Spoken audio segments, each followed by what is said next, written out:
Hi hello नमस्कार. मी पूजा स्वागत करते तुमचं पुन्हा एकदा आपल्या यूट्यूब चॅनलवरती, ज्याचं नाव आहे पूजाच वर्ल्ड. तसं तुम्ही आत्ता 2 ब्लॉग आपले मागचे पाहिले की आपण देवदर्शनाला गेलो होतो. तिथे आपलं देवदर्शन झालं. कोल्हापूरमधली अंबाबाईचं झालं, बाळूमामाचं झालं, ज्योतिबाचं झालं. आता तिथून आम्ही निघालो आहे. आता आपण जाणार आहोत साताऱ्याला जे आपले गुरुमाऊली आहेत गोंदवलेकर महाराज, त्यांच्या इथे जाणार आहोत. तर चला. तर तिथं पण जास्त आतमधलं नाही घेता आलं, पण तिथं थोरल्या पादुका धाकट्या पादुका आहेत ना, तिथे आपण घेतलेलं आहे. हे पहा, इथे आपण थोरलं जे राम मंदिर आहे ना, इथे गेलेलो आहेत. कारण जे मेन मंदिर आहे समाधी मंदिर, तिथे शूटिंग करणं अलाउड नव्हतं, त्यामुळे तिथला ब्लॉग काय बनवता नाही आला. हे आपण जिथे ज गोंदवलेकर महाराजांचं बालपण वगैरे गेलं, तर सगळ्या आठवणी आहेत तिथे. तिथे आपण गेलेलो आहोत. तिथे पहा, राम मंदिर आहे. हे राम मंदिराचे इथे ज्या मूर्ती आहेत ना, त्याच्यावर ज्या वेळेला गोंदवलेकर महाराज इथून निघून चालले होते, गाव सोडून जाणार होते, त्यावेळेला अक्षरशः त्या रामाच्या डोळ्यामध्ये पाणी आलं होतं आणि त्या मूर्त्या अक्षरशः रडल्या होत्या. त्यामुळे त्या मूर्ती पण दाखवते मी तुम्हाला पुढे. तर हे पहा, इथे पूर्ण गोंदवलेकर महाराजांनी कुठं कसं लोकांची मदत केली. इथे पहा, त्यांना लागणारा शिदा वगैरे यायचा रेल्वेनी. त्या मालासोबत काही चिठ्ठ्या वगैरे आलेल्या आहेत, त्या देखील इथे लावलेल्या आहेत. पूर्ण म्हणजे एक संग्रहालय आहे गोंदवलेकर महाराजांचं एक प्रकारे. पाहू शकता. इथे पहा, इथं जे दरवर्षी गोंदवलेकर महाराजांना जे शिदा वगैरे पाठवायचे ना, त्याच्यासोबतच्या चिठ्ठ्या आहेत ह्या. हे पहा, कसं गोंदवलेकर महाराजांनी त्या काळी लोकांची मदत केली होती, कसे काय होते. हे बघ, पूर्ण त्यांचा सफर, म्हणजे पूर्ण त्यांचं कसं कसं हे झालं, कोणत्या मंदिरात कुठे होते, हे पूर्ण फोटो वगैरे गेले. तिथे गेलं ना, खूप छान आहे पाहायला. आणि इथे ज्या मूर्ती दिसत आहेत ना, त्या मूर्ती आहेत बरं का. त्या आता थोडंसं चेंज केलेल्या आहेत, पण छान वाटतं इथे. हे पाहिजे, राम मंदिर जे दिसतात ना मूर्ती, त्या आहेत. आणि हे पहा, पूर्ण अशा आठवणी आहेत गोंदवलेकर महाराजांच्या इथे. तसंच गोंदवलेकर महाराजांनी स्वतः लिहिलेले देखील ही गोंदवलेकर महाराजांची जन्मकुंडली आहे. त्यांनी लिहिलेले हे पत्र आहेत. वंशावळ वगैरे, त्यांची वंशावळ कशी होती, काय होती, हे सुद्धा इथं लिहिलेलं आहे. आणि शिवाय गोंदवलेकर महाराजांची जी सही असती, ती सुद्धा इथं लावलेली आहे. हे पहा, पूर्ण असं इथं सर्व मजकूर वगैरे लिहिलेले आहेत. त्यांनी खूप छान प्रकारे जतन केलेले आहेत, नाही का. पाहू शकता तुम्ही इथे. आणि इथे पहा, महाराजांनी स्वतः लिहिलेले काही पत्र आहेत, काही अधिकाऱ्यांना वगैरे स्वतः लिहिलेले पत्र आहेत, ते पण आहेत. ही महाराजांचे अक्षर आहे.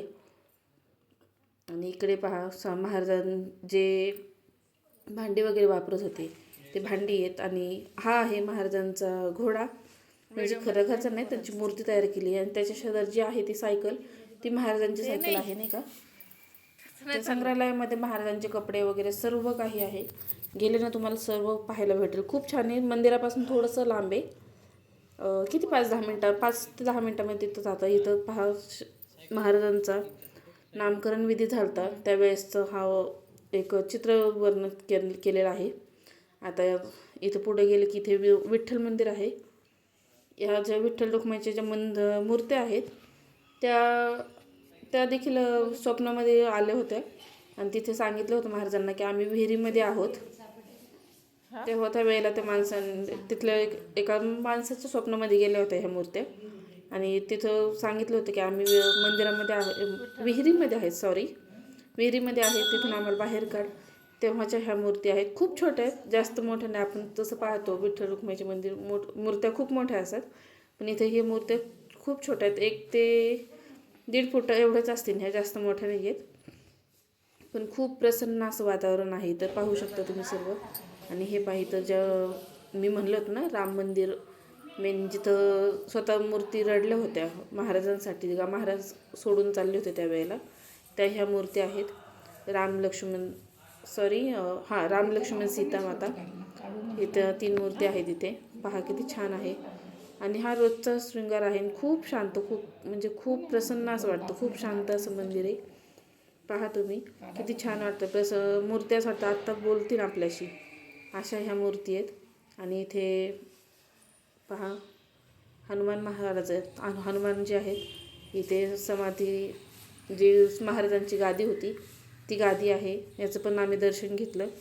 आणि त्यानंतर शेजारीचं आता महादेवाचं पण मंदिर आहे. हे पहा महादेवाचं मंदिर, हे पण पहा किती छान आहे. खूप असं छान असं वातावरण असं बरं काही, खूप शांत आहे. आणि मेन म्हणजे आम्हाला काय झालं, आतमधलं घेता नाही आलं. तिथं तर खूप शांत आहे आणि तिथं राहण्याची वगैरे सोय पण एवढी छान आहे ना, असं अजिबात असं खराब वगैरे नाही. आणि त्यानंतर आम्ही इथं दुसरं एक नवीन मंदिर झाले तिथे आलो होतो. आणि मेन आमचं काय झालं, आमच्या सोबत आहे ना एक कुत्रं पण आलं होतं. आम्ही जिथं जाईन तिथं थांबत होतं ते, त्यामुळे आम्ही स्टार्टिंगला जे हसलो होतो ना ते त्यामुळे हसलो होतो. हे पहा इथं पण नवीन ह्या मूर्ती वगैरे बसवलेल्या आहेत. पण इथं अजून लाईटीची वगैरे सोय नाही झालेली. आत्ताच नवीन बांधकाम आहे. सर्व मूर्ती नवीन बसवलेल्या आहेत. हे विठ्ठल रुक्माईचे मंदिर. आणि इथे पहा ह्या अंशूला फोटो काढायचे होते. त्याला खूप वेळ लागलं होतं नाही का, काय झालं तर काय माहिती, त्याला सगळीकडे फोटो काढायचा होता. पहा कसे नखरे करते. मी त्याला म्हणलं उभा राहा इथं, आपण फोटो काढू. इथं पहा इथं पण त्या फोटो काढला त्याचा. आता परत दुसरीकडे गेलो तिथं माझ्या आधी जाऊन उभा राहायचा आणि म्हणायचं नाही माझा पण फोटो काढ. इथं राधाकृष्णाची पण मूर्ती पहा किती छान आहे. प्रसन्न असं करणारं वातावरण बरं का इथे. पूर्ण गोंदवलेकर गावामध्येच खूप छान वाटतं. आणि हा पहा कसं नखरे करत चाललेलं आहे याचं. त्याला म्हणलं होतं सरळ उभा राहा, ते काही ना काही वाकडं हातपाय चालूच होते त्याचे करायचे. आणि पहा इथं मग व्यवस्थित उभा राहिल्यानंतर त्याचा फोटो काढला. आणि राधाकृष्णाची मूर्ती पहा किती छान आहे. त्यानंतर आम्ही गेलो होतो धाकट्या पादुका म्हणून आहेत तिथे गेलो होतो. हे पाहिजे धाकट्या पादुकांचं धाकटे श्रीराम मंदिर आहे. आता आपण आधी पाहिलं ते थोरले श्रीराम मंदिर आहे. इथे हे धाकटं श्रीराम मंदिर, इथं दत्त मंदिर पण आहे आणि शनीचं मंदिर पण आहे. इथे पहा इथं पण खूप छान वाटत होतं असं. इथं म्हणजे जे पूजा वगैरे करतात ना ते राहत पण होते. खूप छान असं वातावरण पण इथे सुद्धा. हे पहा इथून आता आतमध्ये जाऊ आपण. इथं मंदिर आहे समोरच पहा मंदिर दिसतंय. आणि इथे मुले पहिल्यांदा आतमध्ये गेले. पहा किती छान आहे परिसर पण खूप. आणि स्वच्छता खूप आहे बरं का इथे. जिथं जायला आता आपण दुसऱ्या जिथं देवस्थानात तिथं गेलो ना आपण, तिथं स्वच्छता नसती, पण इथं स्वच्छता खूप छान आहे. आणि हे पहा राम लक्ष्मण सीता माता यांचं ही पण मूर्ती किती छान दिसतीये. किती प्रसन्न करणारं आहे नाही का. इथं दर्शन घेतलं आम्ही. इथं पूर्ण सर्व इथे जे मंदिर जे वगैरे आहेत तेवढे तिथं. इथं मुलं प्रसाद वगैरे घेतात आहेत. पंचामृत तीर्थ घेतात आहेत. पंचामृत आलं माझ्या तोंडामध्ये, सॉरी. हे पहा इथं पण स्वामींचं फोटो ठेवलेला आहे महाराजांचा. आणि आमच्या आईंना बऱ्यापैकी सर्व माहिती आहे इथले, त्यामुळे त्या सांगत होत्या आम्हाला की कुठं काय कसं ते नाही का. आम्ही ते ऐकत होतो. मी त्यामुळं आवाज स्किप केला नाही, थोडासा बारीक केलेला आहे पण थोडासा आवाज ठेवलाच आहे, कारण तुम्हाला पण माहिती भेटावी. कारण मला एवढं काही माहिती नाही, मी जास्त गेलेली नाही आहे. त्यांनी गुरु करून घेतलेले आहेत गोंदवलेकर महाराज, त्यामुळे त्यांना खूप माहिती आहे. आणि तर बरं खूप वेळा येऊन गेलेल्या आहेत त्या पण नाही का.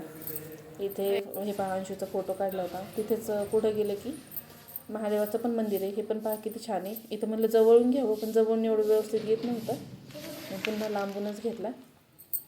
आणि इथं तुम्ही गोंदवलेमध्ये आले ना तिथं भक्तनिवास वगैरे आहेत. आता आम्ही स्वतः जिथं दुसरीकडे गेलो ना तिथे अजिबात सोय नव्हती. भक्त जे राहतात वगैरे ना त्यांची सोय नीट लागत नाही. पण इथं जे भक्तनिवास आहेत ना खूप छान आहेत. आणि मेन म्हणजे इथं कसं पावित्र्य खूप राखलं जातं. जर फॅमिली असेल ना तर फक्त त्यांनाच इथं रूम भेटू शकते. असं फक्त नाही का नवरा बायको दोघं गेले त्यांना रूम भेटणार नाही इथं. तेवढ्या बाबतीत इथं अजिबात हे नाही. आणि स्वच्छता तर एवढी आहे ना, खूप जास्त स्वच्छता. परत गरम पाण्याची सोय. बाहेर जरी तुम्ही चालता चालता जरी तुम्हाला एखाद्या ठिकाणी हात वगैरे धुवायला नाही का गरम पाण्याची सोय, तिथंसुद्धा नळ ठिकठिकाणी नळ लावलेले आहेत गरम पाण्याचे गार पाण्याचे. वॉशरूमसुद्धा एकदम व्यवस्थित, म्हणजे असं वाटणारच नाही की आपण नाही का एखाद्या तीर्थस्थानी आलेलो आहे. असं वाटतं आपण घरच्यासारखं एकदम स्वच्छता. आपल्या घरची एवढी स्वच्छ नसतील तेवढी स्वच्छता तिथं होती नाही का. खूप छान सोय होती राहण्याची पण. आणि भक्तनिवास पण खूप स्वच्छ होते, पुसलेले वगैरे कुठं थोडीशी सुद्धा धूळ दिसणार नाही एवढे स्वच्छ होते. आणि हे पहा इथे नरसिंह महाराजांचं मूर्ती आहे. आणि इथे आम्ही दर्शन वगैरे घेतलं. त्यानंतर संध्याकाळी आम्ही मुक्काम केला होता इथे गोंदवलेमध्ये आणि दर्शन घेतलं.